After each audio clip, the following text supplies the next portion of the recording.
Wala na. Atang dingding yan. Tagtag na po lahat. Tanggal na rin pala to. Daming, ayun dami.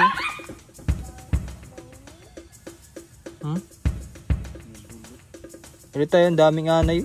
Dami. Ito.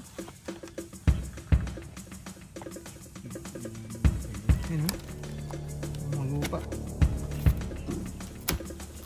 Sayang nga. Pwede ba?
So, dito tayo ngayon kay Tatay Eddie. Walang tawa ta dito.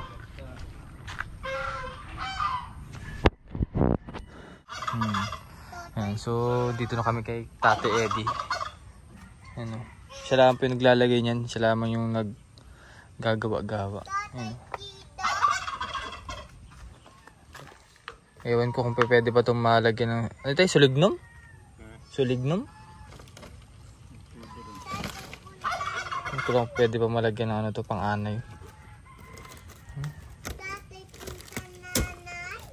Wala na. Grabe yung bahay ng Tatay Eddie na.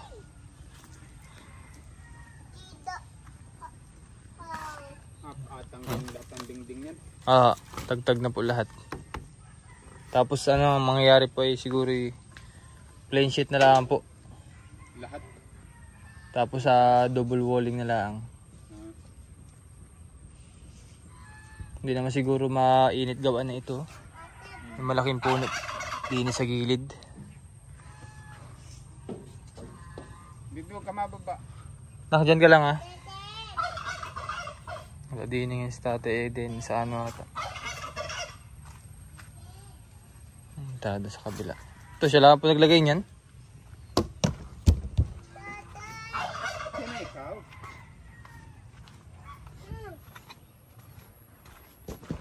Tanggal na rin pala to.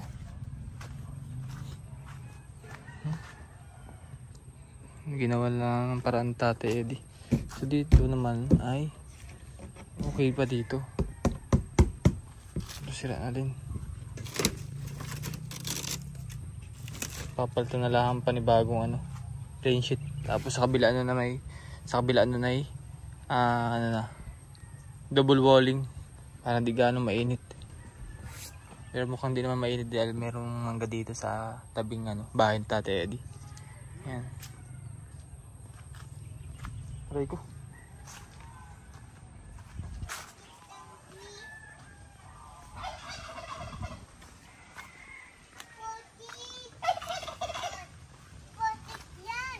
Babaguhin ulit natin. Tapos alagyan na lang ulit tayo ng ano, dugsungan. Pwede po yan. Para hindi man mabilis. Nak, pasok ikaw. Para hindi man gaano mabasa agad ng ulan yung pinakang dingding. So mapapalit naman dyan yero na plain sheet na green para mas matibay.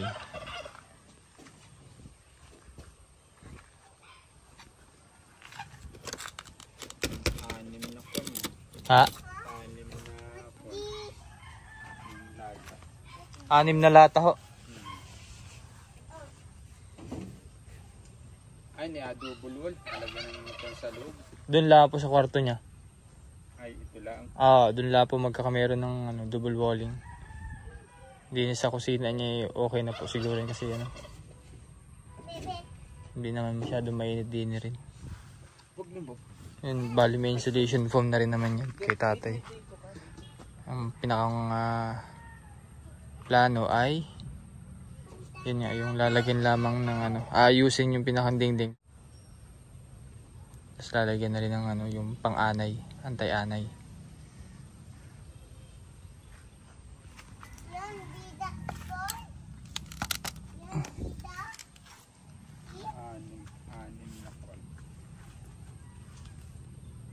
Isang piraso po ba, Gary? Isang piraso po. So yan, isa yan. Isang pirasong plywood pera nasa likod niya. Isa't kalahati.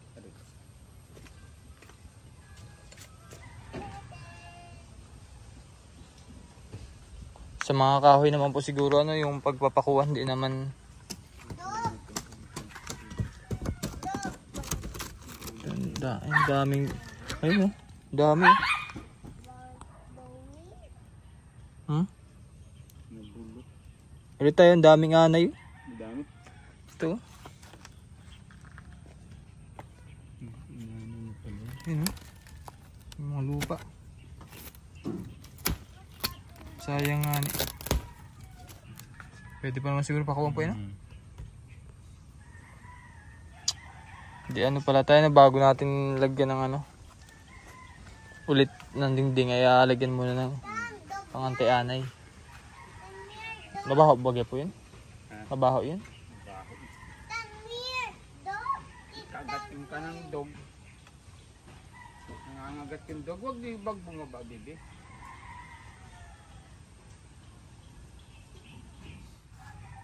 Limang plywood. Sa loob po.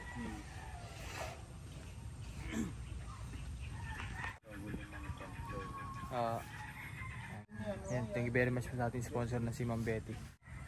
Magagawa na ulit yung bahay ni Tate Eddie. So magpapaayos ulit. So parang parang isang taon din itong bahay ni Tatay. Hindi lang siguro inanay din yung mga dingding ay hindi man magiging ganito. So at the same time din nababasa din yung pinakang plywood kaya mabilis din ang sira. Kaya ang gagawin ay plain sheet na lamang ilalagay sa gilid. Buong plain sheet ito, tapos pinakang double walling dito, pinakang double walling pinakang kwarto niya. Ayan, naka double walling kwarto niya.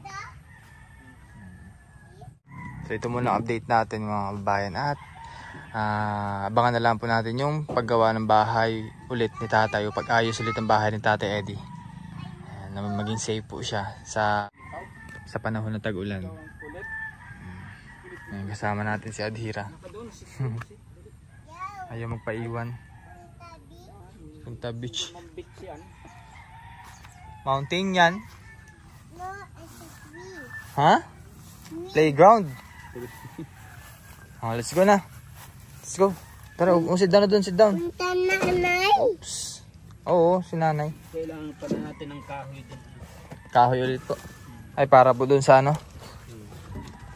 sa gilid ho,